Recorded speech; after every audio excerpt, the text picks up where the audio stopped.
अस्सलाम वालेकुम, कैसे हैं आप सब स्टूडेंट्स। होप सो आप सब ठीक होंगे। हमारी जो आज की वीडियो है वो है biology section past paper 2018 AMCAT का, और इसमें मैं आपको पूरा बायोलॉजी सेक्शन जो है वो इस वीडियो में 2018 का कवर करवाऊंगी। ठीक है, अगर वीडियो स्टार्ट होने से पहले आपने अब तक हमारे चैनल को सब्सक्राइब नहीं किया है तो आगे जाके हमारे चैनल मेडिको बाय हानी को सब्सक्राइब करें। वीडियो पसंद आए तो वीडियो को लाइक करें, शेयर करें, ताकि आपके साथ और भी लोगों का जो है वो भला हो सके। ठीक है, उनकी भी हेल्प हो सके।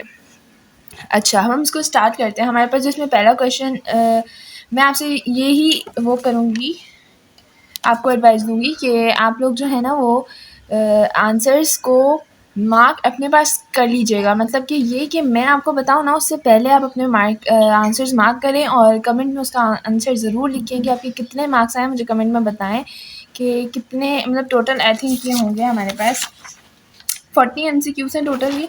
ठीक है, जो 2018 में पूछे गए हैं, और मैं देखती हूँ कितने बच्चों के जो है वो 40 में से कितने मार्क्स आते हैं, लेकिन बिल्कुल सही मार्क्स लिखने हैं आपने। ठीक है, कोई चीटिंग नहीं करेगा इसमें। चलिए हम स्टार्ट करते हैं क्वेश्चन नंबर 11 से। अच्छा, in which of the following growth phase the number of bacteria increase most rapidly. वो कौन सा फेज है जिसमें बैक्टीरिया जो है वो बहुत तेजी से बढ़ता है? Option A lag phase, option B log phase, option C stationary phase, option D death और डिक्लाइन फेज। होप सो आपने अब तक जो है वो अपना आंसर मार्क कर लिया होगा। लॉग फेज की अगर हम बात करें तो लॉग फेज ऐसा फेज होता है जिसमें बैक्टीरिया जो है ना वो अपनी प्रोडक्शन को बढ़ाने के लिए बिल्कुल रेडी होता है, मतलब रेडी हो रहा होता है। ठीक है, उस फेज को कहा जाता है लैग फेज। उसके बाद आता है लॉग फेज। लॉग फेज में बहुत रैपिडली जो है वो बैक्टीरिया अपनी तादाद को बढ़ाता है। तो हमारे पास करेक्ट ऑप्शन भी ऑप्शन नंबर बी होगा, लॉग फेज।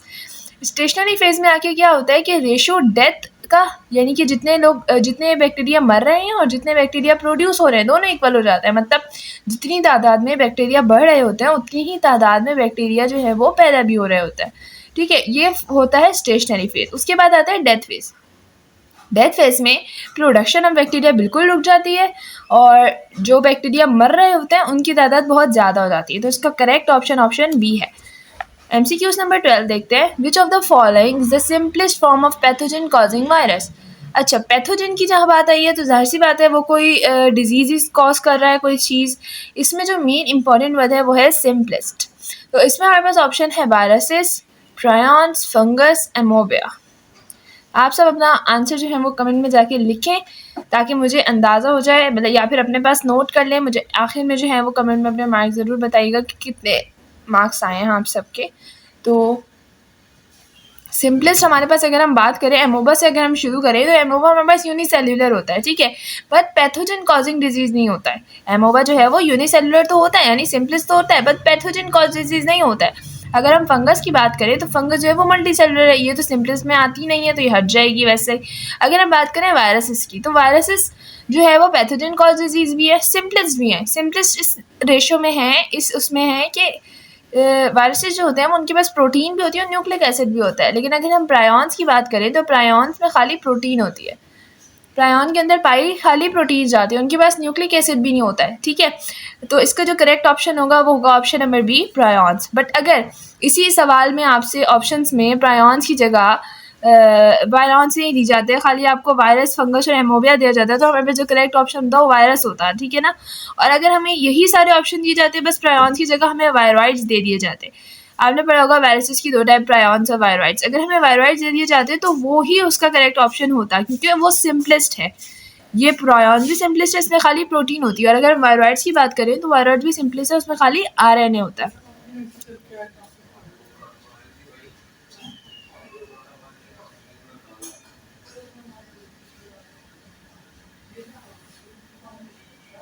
अगर हम ऑप्शन नंबर 13 की बात करते हैं, इसमें हमसे बोला जा रहा है the category of organism which are able to make their own food. वो ऑर्गेनिज्म, वो कैटेगरी ऑर्गेनिज्म की कि वो अपना फूड खुद बनाए। Heterotrophs, autotrophs, consumers, decomposers, saprotrophs. Hope so आप सबने अपना आंसर मार्क कर लिया होगा। अगर हम हेट्रोट्रॉफिस की बात करें तो हेट्रोट्रॉफिस लाइक ह्यूमन, इसकी एग्जांपल में ह्यूमन्स आते हैं, यानी कि वो अपना खाना जो है वो खुद नहीं बनाते हैं, वो डिपेंडेंट होते हैं किसी के ऊपर कि वो कोई ना कोई चीज़, चाहे रॉ मटेरियल की भी अगर हम बात करें, लाइक हम भी, तो हमें गोश्त चाहिए होता है, हमें सब्जी चाहिए होती है, वो हम खुद नहीं कर रहे, गोश्त हम खुद नहीं बना रहे, गोश्त हमें रॉ मटेरियल के तौर पर मिल रहा है, हम खरीद रहे हैं।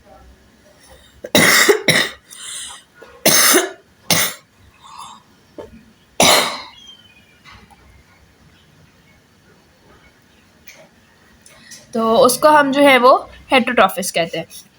और अगर हम बात करते हैं ऑटोट्रॉफिस की, तो ऑटोट्रॉफिस में वो लोग आते हैं जो अपना खाना खुद बनाते हैं, तो इसका ऑप्शन नंबर बी जो है वो बिल्कुल करेक्ट होगा। बट मैं अगर आपको आगे भी समझाऊं तो कंज्यूमर्स की अगर हम बात करें, कंज्यूमर का मतलब होता है कंज्यूम करने वाला। अब इसमें 3 चीज़ें आती हैं, प्राइमरी कंज्यूमर, टर्शरी, सेकेंडरी और फिर टर्शरी कंज्यूमर। अच्छा, प्राइमरी कंज्यूमर वो होता है जैसे कि अगर हमारे पास जो एक काव है वो ग्रास को खा रही है, तो वो हमारे पास आएगा प्राइमरी कंज्यूमर। और अगर हमारे पास एक लॉयन है जो कि उस काव को खा रहा है, जो कि जिसने ग्रास खाई थी, तो ये लाइन जो काव को खा रहा है उसको कहेंगे हम सेकेंडरी कंज्यूमर। और अगर इसी तरीके से कोई ऐसा ऑर्गेनिज्म होगा जो कि काव को खाएगा, तो उसको कहा जाएगा टर्शरी कंज्यूमर। ठीक है, तो ये हमारे पास जो है वो इसमें एक सेंस बनती है तीनों की। और वो होते हैं डिकम्पोजर, जो टर्शरी कंज्यूमर को भी खा जाए उसको कहा जाता है डिकम्पोजर, यानी कि टर्शरी कंज्यूमर मर जाए फिर उसको जो खाते हैं वो होते हैं डिकम्पोजर्स। डिकम्पोजर्स में हमारे पास फंगस और बैक्टीरिया वगैरह जो है वो आ जाते हैं, और वो चीज़ें जो बैक्टीरिया फंगस को खा जाए उसको बोलते हैं सेप्रोट्रॉफ्स। ठीक है, अच्छा, अब हम नेक्स्ट हमारे पास जो ऑप्शन है question MCQ number 14, the branch of science dealing with the fossil record is called. वो ब्रांच साइंस की जो कि डील करती है किससे, फॉसिल रिकॉर्ड से। Option A genetics, option B taxonomy, option C archaeology, option D palaeontology, option E biochemistry. अच्छा, मैं इसको आपको स्टार्ट से समझाना शुरू करती हूँ। ऑप्शन आप अपना अपने पास मार्क कर लीजिएगा। जेनेटिक्स की बात करें तो जेनेटिक्स में DNA और RNA ही का ज़्यादा जिक्र होता है। उसके बाद हमारे पास है टेक्सोनॉमी। टेक्सोनॉमी का मतलब होता है क्लासिफिकेशन। लाइक अगर कोई बच्चा, हम बोलें कि ये बच्चे हैं और ये फर्स्ट ईयर में पढ़ते हैं, तो हम बोलेंगे कि एक बच्चा लाइक प्री मेडिकल में है, फिर इंजीनियरिंग में है, तो ये हमारे पास क्लासिफिकेशन हो जाती है उनको क्लासीफाई करने की। उसके बाद हमारे पास आता है आर्कियोलॉजी। आर्कियोलॉजी मतलब होता है एक्टिविटी ऑफ ह्यूमंस। ऐसी ब्रांच होती है साइंस की जो डील करती है ह्यूमंस की एक्टिविटी से, मतलब कि इंसान पहले क्या करते थे और अब क्या करते हैं, तो उनकी जो भी एक्टिविटीज़ होती हैं उन पे जो साइंस की ब्रांच डील करती है वो कहते हैं आर्कियोलॉजी। उसके बाद अगर हम बायोकेमिस्ट्री को देखें, बायोकेमिस्ट्री का मतलब होता है कि मॉलिक्यूल वो जो कि रिलेट हो लाइफ से, ऐसे मॉलिक्यूल की स्टडी जो रिलेटेड हो लाइफ से उसको कहा जाता है बायोकेमिस्ट्री, ऐसे बायो मॉलिक्यूल की स्टडी। ठीक है, और पैलेंटियोलॉजी हमारा करेक्ट ऑप्शन है, ऑप्शन नंबर डी, यानी कि फॉसिल्स की स्टडी को कहा जाता है पैलेंटियोलॉजी। ऑप्शन नंबर 15 हमारे पास है, Which of the following is the manipulation of genetic material for practical purposes? अच्छा, अगर इस तरह का आपके पास MCQs आता है कि आपसे बोला जाता है जेनेटिक मटेरियल बताएं। ठीक है, जेनेटिक मटेरियल यूज हो रहा है किसमें, मैनिपुलेशन करने से। ठीक है, इसका मतलब हो रहा है कि हम जेनेटिक मटेरियल से छेड़छाड़ कर रहे हैं। ठीक है, छेड़छाड़ को कहा जाता है मैनिपुलेशन। अब जब भी आपके पास कोई ऐसा MCQs आता है कि मैनिपुलेशन हो रही है जेनेटिक मटेरियल में, तो वो होती है जेनेटिक इंजीनियरिंग से। ये ऑप्शन पहले से मार के, लेकिन ये ऑप्शन बिल्कुल ठीक है क्योंकि वो जेनेटिक इंजीनियरिंग से ही जो है वो मैनिपुलेशन होती है जेनेटिक मटेरियल की। अच्छा, हम देखते हैं MCQ number 16, which part of the cell does glycolysis occur in. ऐसा कौन सा पार्ट है सेल का जिसमें ग्लाइकोलाइसिस होती है, माइटोकॉन्ड्रिया, क्लोरोप्लास्ट, साइटोप्लाज्म, न्यूक्लियस या फिर वैक्यूल। तो इसका जो करेक्ट आंसर है वो है option number C, cytoplasm. Glycolysis जो है वो ऐसी साइकिल है जो कि साइटोप्लाज्म के अंदर ऑक्यूर होती है, और इसका जो एंड प्रोडक्ट होता है वो पायरुवेट होता है। ये बात आपने बिल्कुल अच्छे से याद रखनी है। और पायरुवेट जो होता है वो ग्लाइकोलाइसिस का मतलब कि ऐसे होता है, ग्लाइकोलाइसिस के ग्लूकोज एंटर होता है। ठीक है, और ये बनता क्या है, ग्लूकोज से पायरुवेट, और पायरुवेट को हम कहते हैं 3 कार्बन रिंग। ठीक है, क्वेश्चन नंबर 17 हमारे पास है, the technique use for identification of criminals called. वो टेक्निक जो कि क्रिमिनल्स की आइडेंटिफिकेशन के लिए यूज होती है, cloning, DNA fingerprinting, restriction, analysis, polymerase या फिर जीन सीक्वेंसेस। क्लोनिंग का मतलब तो आपको पता है आर्टिफिशियली जो बेबीज प्रोड्यूस होता है उसको बोला जाता है क्लोनिंग, लेकिन यहाँ तो कहीं भी क्रिमिनल्स का जिक्र नहीं है, तो ऑप्शन तो वैसे ही कट जाएगा। फिर है DNA फिंगरप्रिंटिंग, तो ये ऑप्शन बिल्कुल करेक्ट है, option number B, DNA fingerprinting. इससे जो है वो क्रिमिनल की आइडेंटिफिकेशन हो सकती है। बाकी अगर हम बात करें रिस्ट्रिक्शन एनालिसिस से, तो इसका भी कोई ताल्लुक नहीं है क्रिमिनल आइडेंटिफिकेशन से। पॉलीमॉर्फिज्म का भी कोई ताल्लुक नहीं है, यानी ये भी केमिस्ट्री की टर्म है, इसका भी इतना कोई ताल्लुक नहीं है। अगर हम बात करते हैं जीन सीक्वेंस की, तो जीन सीक्वेंस में भी DNA आ जाता है और इसका भी कोई इतना ज़्यादा खास ताल्लुक नहीं है। DNA फिंगरप्रिंटिंग जो है वो हमारा करेक्ट आंसर है। उसके बाद हम MCQ नंबर 18 पर आते हैं, which of the following bacteria are able to release oxygen into the environment. ऐसा कौन सा बैक्टीरिया है जो कि ऑक्सीजन एनवायरनमेंट में रिलीज करता है। अच्छा, अगर मैं आपको इसकी जो वो एक वो बताऊँ इक्वेशन कि ऑक्सीजन रिलीज कौन से में होती है, ऑक्सीजन रिलीज होती है हमारे पास एरोबिक रेस्पिरेशन में। जिसमें हमारे पास कार्बन डाइऑक्साइड जो है वो वाटर के साथ रिएक्ट करता है और वो प्रोड्यूस करता है ग्लूकोज प्लस ऑक्सीजन। ठीक है, ऑक्सीजन भी जो है इसमें प्रोड्यूस हो रही होती है। तो वो जो है इसमें हमारे पास अगर हम सेप्रोट्रॉफिक बैक्टीरिया को देखें तो ये तो होते ही डेड है, तो इसका तो कोई काम नहीं है। ठीक है, तो वैसे ऑप्शन जो है वो गलत हो गया। फिर अगर हम पैथोजेनिक बैक्टीरिया की बात करें तो ये हेटेरोट्रॉफ होता है, लेकिन हमें कौन चाहिए जो कि खुद अपना वो है खाना जो है वो प्रोड्यूस करता है, हमें एटरोट्रॉफिक चाहिए। ठीक है ना, तो हमारे पास में जो करेक्ट ऑप्शन होगा वो होगा option number C, cyanobacteria. Question number MCQ number 19 हमारे पास है, which of the following is not the part of RNA। कौन सी ऐसी चीज है जो RNA का पार्ट नहीं है? Nitrogenous bases, ribose sugar, deoxyribose sugar, phosphate groups, adenine.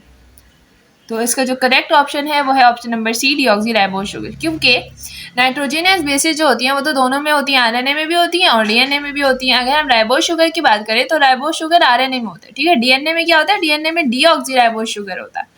Ribose sugar होता है RNA में और डीऑक्सीराइबोज शुगर होता है DNA में। फॉस्फेट ग्रुप भी दोनों में होता है, एडेनाइन भी दोनों में होता है। ठीक है, तो इसका करेक्ट ऑप्शन हमारे पास ऑप्शन नंबर सी आ गया। फिर हम बात करते हैं 20 की, referring to sexual reproduction human are. Humans कौन है? हेर्माफ्रोडाइट्स, वाइवापेरस, ओविपेरस या फिर सेल्फ फर्टिलाइजर्स। अच्छा, अगर हम हेर्माफ्रोडाइट्स की बात करें तो वो ऐसे ऑर्गेनिजम्स होते हैं जिनके अंदर मेल और फीमेल ऑर्गन्स दोनों पाए जाते हैं, उसको हम कहते हैं हेर्माफ्रोडाइट्स। ठीक है, कुछ ऐसे एनिमल्स भी हैं यहाँ पर इस दुनिया में जिसमें जो है हमारे पास मेल और फीमेल दोनों ऑर्गन्स उनके अंदर एक ही ऑर्गेनिज्म के अंदर पाया जाता है। अगर हम बात करते हैं ओविपेरस की, ओविपेरस वो होते हैं जो कि एग देते हैं। ठीक है, वो मतलब कि एग ले करता है, जैसे कि अगर हम चिकन की एग्जांपल लें। उसके बाद हमारे पास है सेल्फ फर्टिलाइजर। सेल्फ फर्टिलाइजर से सेक्सुअल होते हैं, तो हमारे पास जो करेक्ट ऑप्शन होगा वो होगा वाइवापेरस, ऑप्शन नंबर बी। ठीक है, अच्छा उसके बाद हमारे पास आ रहा है 21 में हमसे बोला जा रहा है कि which of the following is not the function of cell membrane. कौन सा ऐसा फंक्शन है जो सेल मेम्ब्रेन का फंक्शन नहीं है? अगर हम इसके ऑप्शंस को देखें, protection of cytoplasm, regulating the passage of different molecules, protein synthesis, cellular communication, cellular transportation. तो इसका जो करेक्ट ऑप्शन है वो हम देखते हैं, प्रोटेक्टिंग ऑफ साइटोप्लाज्म जो है वो करता है, सेल मेम्ब्रेन करता है साइटोप्लाज्म को protect, regulating the passage of different molecules ये भी करता है। फिर अगर हम बात करें सेल्युलर कम्युनिकेशन की और सेल्युलर ट्रांसपोर्टेशन की, तो ये दोनों चीज़ें भी जो है वो सेल मेम्ब्रेन में होती है। जो चीज़ नहीं होती वो है प्रोटीन सिंथेसिस, और प्रोटीन सिंथेसिस करवाता कौन है? राइबोसोम्स। तो हमारे पास जो करेक्ट ऑप्शन होगा वो ऑप्शन नंबर सी। इसको देख लीजिएगा, क्वेश्चंस में इस तरह की ट्रिक्स दी जाती हैं कि नॉट लिख देते हैं बीच में और बच्चे जो है वो सही वाला ऑप्शन टिक करके आ जाते हैं। ठीक है, अच्छा अब हम देखते हैं question number 22, genetic information in the DNA is encoded in. जो DNA होता है उसकी जो जेनेटिक इन्फॉर्मेशन होती है वो किधर जो है वो कोड की जाती है? डीऑक्सीराइबोज शुगर में, राइबोज शुगर में। देखिए ऑप्शन नंबर बी तो है ये गलत ना, क्योंकि राइबोज शुगर तो होती है RNA में, यहाँ पे DNA की बात हो रही है। फिर हमारे पास है sequence of nitrogen basically sequence of phosphate group. तो हमारे पास जो इनकोडेड है ना DNA जेनेटिक इन्फॉर्मेशन की, जो इनकोडेड है वो होती है हमारे पास सीक्वेंस ऑफ नाइट्रोजीनियस बेसिस में। ठीक है, ये ऑप्शन नंबर हमारे पास डी जो है वो बिल्कुल करेक्ट है। इसी तरीके से हम नेक्स्ट क्वेश्चन पर आते हैं। एक सेकेंड,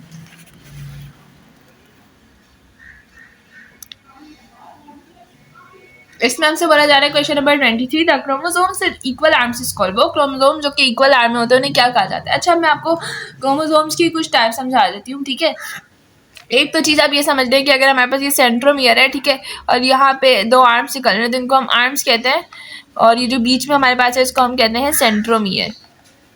ठीक है, अच्छा अब क्रोमोसोम्स की चार टाइप्स होती हैं। एक तो टाइप वो होती है जिसमें हमारे पास सेंट्रोमियर के साथ ही दो जो है वो इक्वल आर्म्स निकली हुई हों, सेंट्रोमियर के साथ इक्वल दो आर्म्स निकली हुई होती हैं, उसको हम कहते हैं मेटासेंट्रिक। ठीक है, और एक टाइप यहाँ पे मैंने बहुत लाइट बनाया है, मैं थोड़ा सा डार्क करके आपको दिखाऊं। अगर हमारे पास एक छोटी टाइप होती है और एक बड़ी टाइप होती है, ठीक है, अगर ऐसे होता है तो वो होता है सब मेटासेंट्रिक। और अगर हमारे पास एक छोटी होती है और एक बहुत छोटी होती है, अगर हमारे पास एक सेंट्रोमियर है और एक छोटी है, बहुत छोटी है, मतलब इससे वाले से भी छोटी है, बिल्कुल छोटी सी, और एक बड़ी है, तो इसको हम कहते हैं एक्रोसेंट्रिक। अगर हमारे पास है ही सिर्फ एक सेंट्रोमियर के साथ तो इसको हम कहते हैं टीलोसेंट्रिक। तो इसमें हमसे पूछा जा रहा है इक्वल आर्म्स किसके हैं, तो इसमें से इक्वल आर्म किसके हैं? मेटासेंट्रिक के। तो ऑप्शन नंबर ए जो है वो इसका करेक्ट है। फिर हमसे पूछा जा रहा है क्वेश्चन नंबर 24 में, the disease arise due to ages. वो कौन सी डिजीज है जो एज के जरिए होते हैं? तो इसको हम नीचे से थोड़ा सा स्टार्ट करते हैं। अगर हम ऑप्शन नंबर ई की बात करें, बेरी तो बेरी जो है वो विटामिन बी की वजह से कॉज होता है, तो इसमें एज का कोई भी मसला नहीं है। मतलब ये बच्चों को भी हो सकता है, बड़ों को भी हो सकता है। अगर हम मलेरिया की स्पेसिफिकली बात करें तो मलेरिया जो है वो एक बैक्टीरिया से जो है वो लगने वाली बीमारी है, एक ऑर्गेनिज्म जिसका नाम है प्लाज्मोडियम, ये जो है वो बैक्टीरिया कॉज करता है। फिर हमारे पास एक कोलेरा, कोलेरा में जो है वो लूज मोशंस और डायरिया वगैरह होता है, और ये भी एक बैक्टीरिया से ही जो है वो आगे बढ़ता है। हेपेटाइटिस की बात करें तो ये लिवर इन्फ्लेमेशन को कहते हैं, जिसमें लिवर जो है वो इन्फ्लेमेट होना शुरू हो जाती है, और ये एक वायरल डिजीज़ है और ये वायरस से होता है।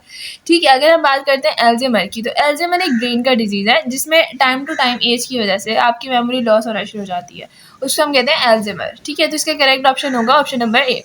फिर हम बात करते हैं क्वेश्चन नंबर 25 की, which of the following endoparasite of human replicates with in human cells, यानी कि वो कौन से एंडोपैरासाइट है जो कि ह्यूमन सेल में ही रेप्लिकेट हो सकता है, यानी कि इतने छोटे होंगे वो, पहली बात तो ये कि वो इतने छोटे होंगे कि वो ह्यूमन सेल के अंदर ही रेप्लिकेट हो रहे हैं, यानी कि अपनी तादाद को बढ़ा रहे हैं। तो अगर हम बात करते हैं नीचे से हेलमिंथिस की, तो हेलमिंथिस तो वॉर्म्स होते हैं, ठीक है, जो भी हमारे पास राउंड वॉर्म्स वगैरह होते हैं वो सब हेलमिंथिस होते हैं, वो हेलमिंथिस में आता है। तो हेलमिंथिस जो है वो इतना छोटा नहीं होता कि वो एक ह्यूमन सेल के अंदर आ सके और उधर रेप्लिकेट हो सके, ये ऑप्शन कट हो गया। फिर फंजाई की बात करें तो ये तो होता ही मल्टी सेलुलर है, अब मल्टी सेलुलर तो एक सेल के अंदर कहाँ से आएगा। फिर अगर हम बात करें लीच की, तो ये जो होता है ये एक ब्लड सकिंग एनिमल होता है, ये पिछले मतलब के पहले दौर में जो है ये ब्लड सकिंग के लिए यूज़ होता था, तो ये भी नहीं हो सकता। अब उसके बाद अगर हम बैक्टीरिया पे आते हैं, तो बैक्टीरिया जो है वो इतना छोटा होता है, बैक्टीरिया बिल्कुल बिल्कुल इतना छोटा होता है कि वो ह्यूमन सेल के अंदर रेप्लिकेट कर जाता है और अपनी तादाद को बढ़ाता है। ठीक है, तो इसका करेक्ट ऑप्शन होगा ऑप्शन नंबर ए। फिर हम बात करते हैं क्वेश्चन नंबर 26 की, the disease cause by protozoal infection is. अच्छा, अब सबसे पहले तो हम जो है ना वो प्रोटोजोल को समझते हैं। प्रोटोजोल क्या होता है, वो यूनिसेलुलर एनिमल्स होते हैं, प्रोटोजोल जो होते हैं वो यूनिसेलुलर एनिमल्स होते हैं। इसमें बताया जा रहा है कि वो कौन सी डिजीज़ है जो प्रोटोजोअल इन्फेक्शन से हमारे पास आ रही है। अगर हम बात करते हैं ना यहाँ से रिकेट्स की,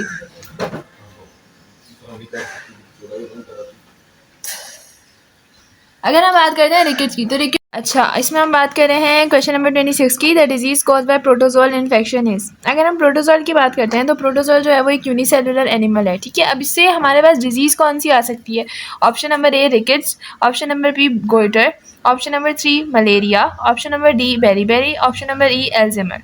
अगर हम एल्ज़ाइमर की बात करें तो एल्ज़ाइमर एक ब्रेन डिजीज़ है जिसमें एज के हिसाब से जो है आपकी मेमोरी लॉस होना शुरू हो जाती है, तो ये हमारे पास कोई प्रोटोजोल इन्फेक्शन नहीं है।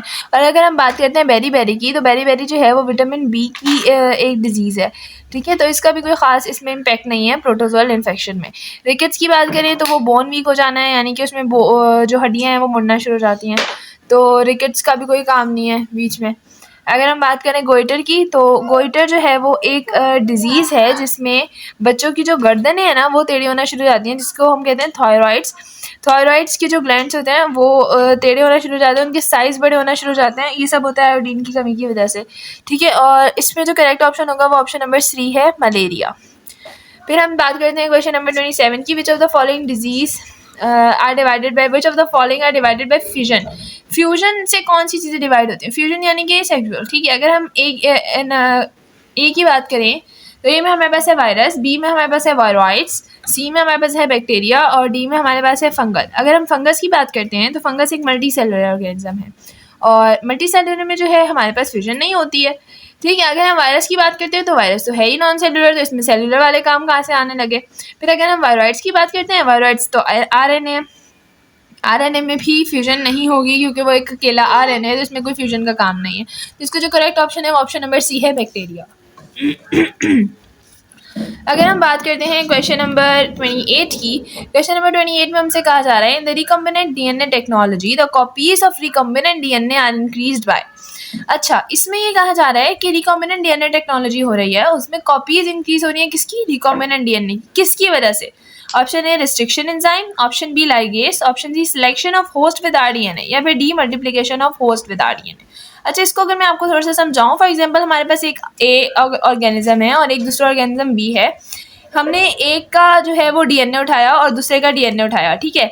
इसको हमने क्या किया कि इसके डीएनए में से थोड़ा सा हिस्सा रिस्ट्रिक्शन एंजाइम की वजह से काट दिया, इस वाले में से भी थोड़ा सा हिस्सा हमने रिस्ट्रिक्शन एंजाइम की वजह से काट दिया, और फिर हमने इसका आधा हिस्सा लेकर इसके आधे हिस्से से जोड़ा, किसकी मदद से? लाइगेज एंजाइम की मदद से। ठीक है, अब क्या होगा कि जब हम ये वाला जो हमारे पास रिकॉम्बिनेंट डीएनए बना है, जब हम इसको किसी भी होस्ट सेल में जो है वो करेंगे अंदर, तो ये क्या करेगा, ये जब आगे जो है ये प्रोडक्शन होगी इसकी, जब ये आगे जो है फॉर्म होना शुरू होगा, तो ये और बैक्टीरिया बनेंगे और खुद से हमारा जो रिकॉम्बिनेंट डीएनए है वो वापस से बनना स्टार्ट हो जाएगा होस्ट सेल के अंदर। तो इसका जो करेक्ट ऑप्शन होगा वो होगा ऑप्शन नंबर डी। इससे ही कॉपी जो है वो इंक्रीज होती है रिकॉम्बिनेंट डीएनए।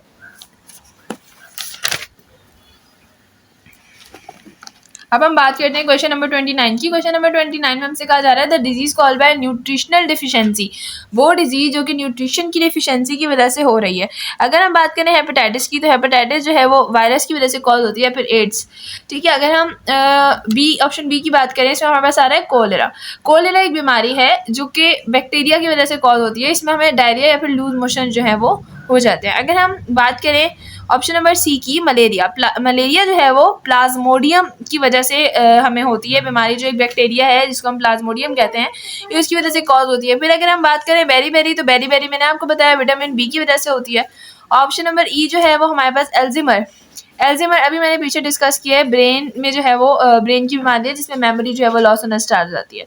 तो वो बीमारी जो न्यूट्रिशन से जुड़ी है वो एल्जीमर वो बेरी है, क्योंकि विटामिन बी की बीमारी है, तो इसका करेक्ट ऑप्शन होगा ऑप्शन नंबर डी। फिर हम देखते हैं क्वेश्चन नंबर 30 में हमसे बोला जा रहा है which of the following basic structural level of protein is indicated by an associated of 2 alpha and 2 beta chains in the haemoglobin molecule. अच्छा, इस क्वेश्चन के लिए आपको सबसे पहले ये समझना पड़ेगा कि प्रोटीन क्या है। प्रोटीन अमाइनो एसिड जो है वो जब जुड़ते हैं, छोटे छोटे अमाइनो एसिड जो मोनोमर्स होते हैं वो जुड़ते हैं, तो वो एक पॉलीमर बनाते हैं। उस पॉलीमर अमाइनो एसिड के पॉलीमर को कहा जाता है प्रोटीन, या फिर हम कह सकते हैं प्रोटीन के मोनोमर्स को कहा जाता है अमाइनो एसिड्स। ठीक है, अगर हम प्रोटीन का मैं आपको स्ट्रक्चर बताऊं, तो एक प्रोटीन का जो सिंपल स्ट्रक्चर होता है, जो प्राइमरी स्ट्रक्चर होता है, वो ऐसे जो है वो एक सिंपल स्ट्रक्चर होता है, इसको हम कहते हैं प्राइमरी। अगर हम बात करें सेकेंडरी स्ट्रक्चर की, तो सेकेंडरी स्ट्रक्चर कुछ हेलिकल टाइप होता है, जिसको हम ऐसे यहाँ पे दिखा रहे हैं, ये होता है सेकेंडरी स्ट्रक्चर प्रोटीन का। और अगर हम बात करें प्रोटीन के थर्ड स्ट्रक्चर यानी कि टर्शियरी स्ट्रक्चर की, तो उसमें जो है वो ऐसे कुछ चेन्स होती हैं हेलिकल, इसको हम कहते हैं एक चेन होती है। ठीक है, वन चेन होती है अमाइनो एसिड्स की, जिसको हम कहते हैं टर्शियरी स्ट्रक्चर ऑफ प्रोटीन। और अगर यही चेन्स यानी कि 2 चेन्स मिल जाएं, तो इसको कहा जाता है क्वाटरनरी स्ट्रक्चर्स। ये स्ट्रक्चर्स हैं प्रोटीन के। अब इसमें हमसे कहा जा रहा है कि हेमोग्लोबिन मॉलिक्यूल जो है वो किस स्ट्रक्चर से बनता है, जब 2 अल्फा और 2 बीटा चेन्स मिल रही हैं। इसमें क्या हो रहा है, इसमें चेन्स मिल रही हैं। तो जब चेन्स मिलती हैं, यहाँ पे मैंने आपको बताया, तो होता है क्वाटरनरी स्ट्रक्चर। अच्छा, अब हमारे पास एक चीज़ ये भी पूछी जा सकती है कि वो हम उसको हेट्रोजिनस कहेंगे या फिर होमोजिनस कहेंगे। अगर तो वो चेन्स हमारे पास, यहाँ पे हमारे पास क्या है, 2 अल्फा और 2 बीटा, 2 अल्फा 2 बीटा यानी कि 2 अलग अलग चेन्स है, तो इसको हम हेट्रोजिनस कहेंगे। लेकिन अगर हमारे पास ये 4 अल्फा होती हैं, फिर 4 बीटा होती हैं, फिर 2 अल्फा और खाली 2 बीटा होती हैं, यानी अलग अलग होते हैं, ये दोनों ऑप्शन साथ ना होते, तो हमारे पास करेक्ट ऑप्शन होता है होमोजिनस। फिर हम बात करते हैं, इसका हमारे पास ऑप्शन नंबर डी जो है वो करेक्ट है।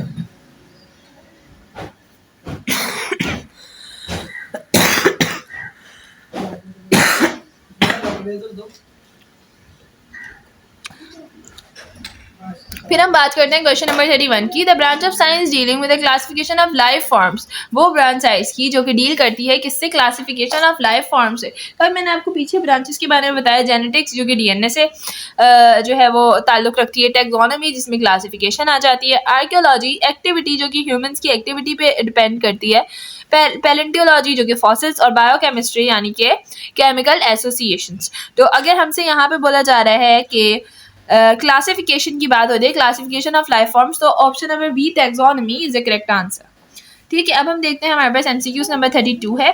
Which of the following is not the part of immune system, ऐसा कौन सी चीज़ है जो कि इम्यून सिस्टम की पार्ट नहीं है। तो अगर हम पढ़ते हैं, पहला हमारे पास है फैगोसाइटोसिस। ठीक है, अगर हम फैगोसाइटिस की बात करें, इसका मतलब होता है कि एक सेल जो है ना, ये सेल अगर किसी लिक्विड चीज़ को इनगल्फ कर रहा है अपने अंदर, ठीक है, तो उसको हम कहते हैं फिनोसाइट्स। और अगर वो किसी सॉलिड पार्टिकल को अपने अंदर इंजेस्ट करे, इनगल्फ करे, तो उसको हम कहते हैं फैगोसाइट्स। ठीक है, अच्छा, फैगोसाइट्स की एग्जांपल हमारे पास न्यूट्रोफिल्स और मैक्रोफेजेस भी होते हैं जो कि बैक्टीरिया को इनगल्फ करते हैं।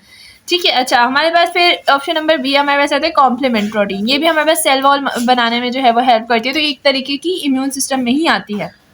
फिर हमारे पास आता है साइटोकिन्स की अगर हम बात करते हैं, तो साइटोकिन्स जो है वो हार्मोन्स होते हैं जो कि हमारे पास इम्यून सिस्टम में हेल्प करते हैं। और आर्थियोक्लोरोसिस की अगर हम बात करें, तो ये एक आर्टरीज की डिजीज़ है जिसमें जो है कोई भी एक आर्टरी, जैसे अगर ये जा रही है ना एक आर्टरी, तो इसमें जो है ना एक मोटी सी चीज़, कोई भी पार्टिकल आके फंस जाता है, वो नैरो जो है ना हो जाती है और ब्लड फ्लो जो है ना वो रुक जाता है। जैसे अगर इतना पार्टिकल आके फंसा है तो अब ये ब्लड फ्लो जो पूरा इस साइड से हो रहा था वो जस्ट इतनी सी जगह से हो रहा है। तो ये जो है ना ये एक डिजीज़ होती है, ठीक है, जो कि आर्टरीज में होती है। ये होती है आर्थरोस्क्लेरोसिस। तो इसको हम लोग नहीं देखेंगे क्योंकि ये इम्यून का कोई पार्टी है, तो ये ऑप्शन नंबर डी जो है वो हमारा करेक्ट है। इसी तरीके से हम 33 की बात करते हैं। The system responsible for fighting the pathogenesis, वो सिस्टम जो कि रिस्पॉन्सिबल है पैथोजेंस की फाइट करने के लिए। पैथोजेंस यानी कि बीमारी फैलाने वाले जो भी हमारे पास बैक्टीरिया या कोई भी कॉजिंग एजेंट हो जो भी हमारे पास बीमारी फैलाता है उसको हम कहते हैं पैथोजेंस, ठीक है।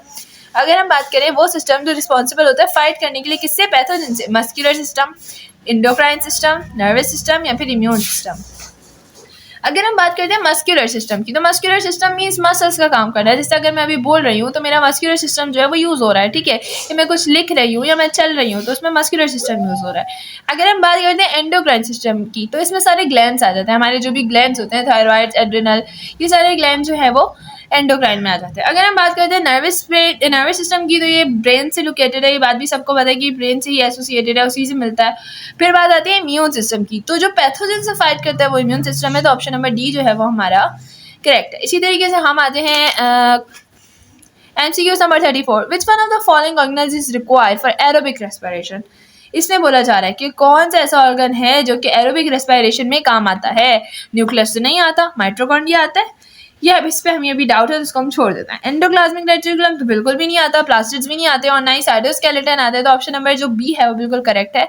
अच्छा, माइटोकॉन्ड्रिया मैंने आपको पहले ही बताया था कि ये जो है वो इलेक्ट्रॉन ट्रांसपोर्ट चेन और क्रेब्स साइकिल, ये दोनों जो है ना ये माइटोकॉन्ड्रिया के अंदर परफॉर्म होती हैं, ठीक है। ये बात भी आपने जहन में रखिएगा, बहुत ज़्यादा हेल्प करता है आगे। और माइटोकॉन्ड्रिया को हम लोग पावर हाउस कहते हैं, ये बात भी सबको पता होती है कि माइटोकॉन्ड्रिया जो है उसको हम पावर हाउस कहते हैं। इसी तरीके से हम आते हैं MCQ नंबर 35 पर। अच्छा, MCQ नंबर 35 में हमसे बोला जा रहा है, please mark the one kingdom having the most conspicuous living organism. कौन से ऑर्गेनिज्म चाहिए, कॉन्सिपिशियस। कॉन्सिपिशियस कौन से होते हैं, एनिमेलिया, ठीक है। Option number C is the correct answer. फिर हम आते हैं MCQ नंबर 36 पर, which of the following phyla of kingdom Animalia does human belongs to. इसमें हमसे पूछा जा रहा है कि ऐसा कौन सा फाइलम है किंगडम एनिमेलिया का जिससे ह्यूमन बिलोंग्स करते हैं।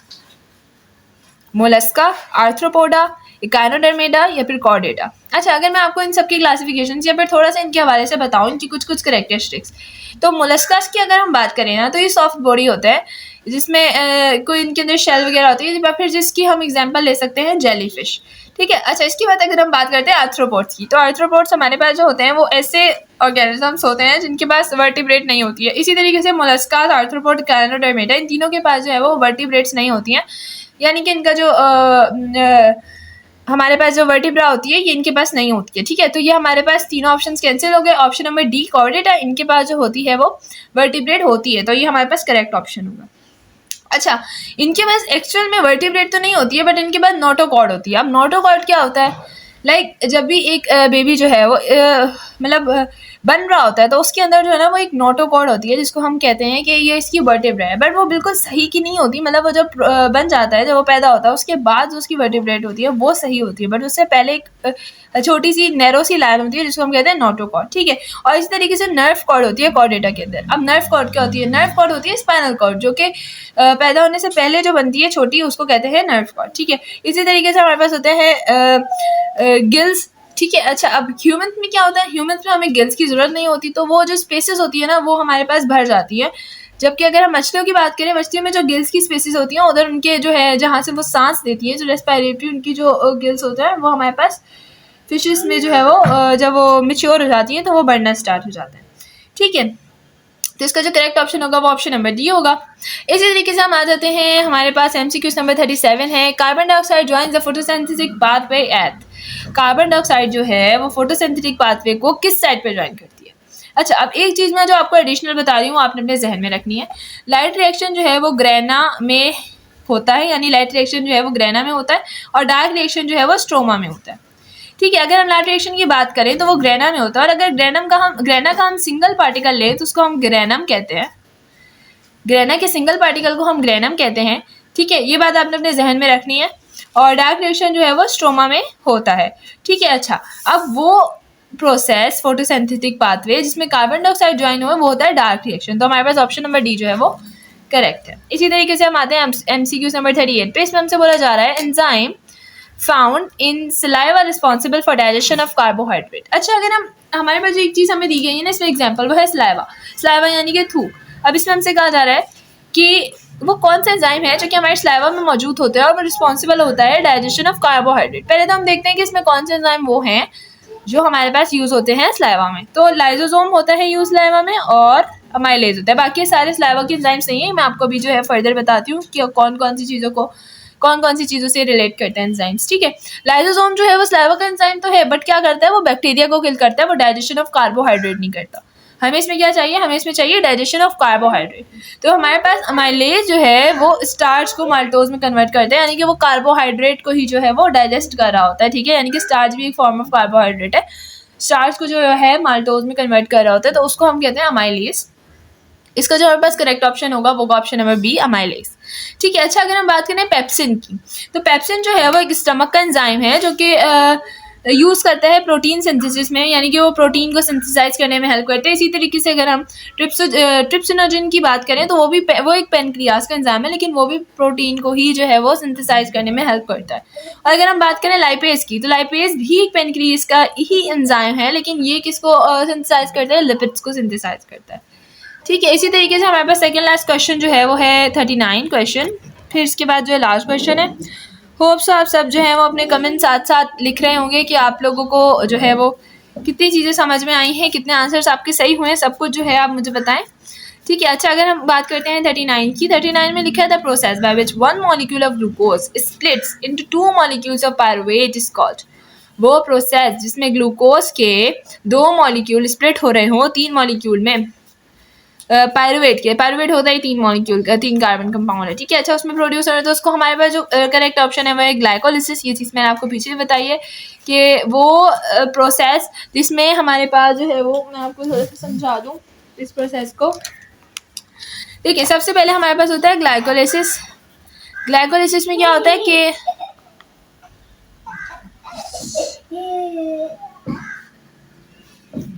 ग्लाइकोलिसिस में क्या होता है कि ग्लूकोज हमारे पास जो है ना वो इंटर होता है। ठीक है, ग्लूकोज इंटर हुआ, उसने बनाया क्या, पायरुवेट। उसने बनाया पायरुवेट। अब पायरुवेट इंटर होगा किसमें, क्रेब्स साइकिल में। पायरुवेट इंटर हुआ क्रेब्स साइकिल में और उसने प्रोड्यूस किया NADH और FADH। ठीक है, उसने क्या प्रोड्यूस किया, NADH और FADH। अब NADH और FADH जो है वो इलेक्ट्रॉन ट्रांसपोर्ट चेन में एंटर होगा और वो क्या प्रोड्यूस करेगा फर्दर, वो हमारे पास प्रोड्यूस करेगा आगे ATP। इस तरीके से हमारे पास ATP जनरेट होता है। ठीक है, अच्छा अब 3 ग्लूकोज वो मॉलिक्यूल प्रोसेस जिसमें एक मॉलिक्यूल ग्लूकोज का स्प्लिट होता है पायरुवेट के मॉलिक्यूल्स में, वो है ऑप्शन नंबर ए ग्लाइकोलिसिस। अच्छा लास्ट क्वेश्चन हमारी वीडियो का जो है वो है which of the following is not a viral disease. कौन से ऐसे डिजीज है जो वायरल नहीं है, तो इसमें हमारे पास है AIDS, influenza, malaria, chicken pox, rabies. अगर हम एड्स की बात करें तो एड्स जो है वो HIV से जो है वो फैलता है, तो एड्स जो है तो वो है ही हमारे पास वायरल डिजीज। अगर हम बात करें इन्फ्लुएंजा की, तो इन्फ्लुएंजा भी एक वायरल डिजीज है, एक फ्लू की बीमारी जिसमें हमारे पास हो जाती है, उसको भी हम इन्फ्लुएंजा कहते हैं। फिर चिकन पॉक्स तो है ही वायरल डिजीज। अगर हम रेबीज की बात करें तो ये भी एक जो है वो डॉग के काटने से जो बीमारी पैदा होती है उसको हम कहते हैं, डॉग बाइट से जो होती है उसको हम कहते हैं रेबीज। इसके लिए भी हमें वैक्सीनेशन ही यूज़ होती है, तो ये भी एक वायरल डिजीज़ है। ठीक है, तो मलेरिया ऐसा ऑप्शन है जो कि वायरल नहीं है, तो हमारे पास जो करेक्ट ऑप्शन है वो ऑप्शन नंबर बी है। होप सो आपको हमारी अब तक की वीडियो सारी समझ आई होगी। अगर वीडियो पसंद आए तो वीडियो को लाइक कीजिएगा, चैनल को सब्सक्राइब करना नहीं भूलिएगा। और आगे मेरी कोशिश होगी कि मैं 2017, 16, 15, 2019 तक जो हूँ ना वो बायो के MCQs डालूँ। ठीक है।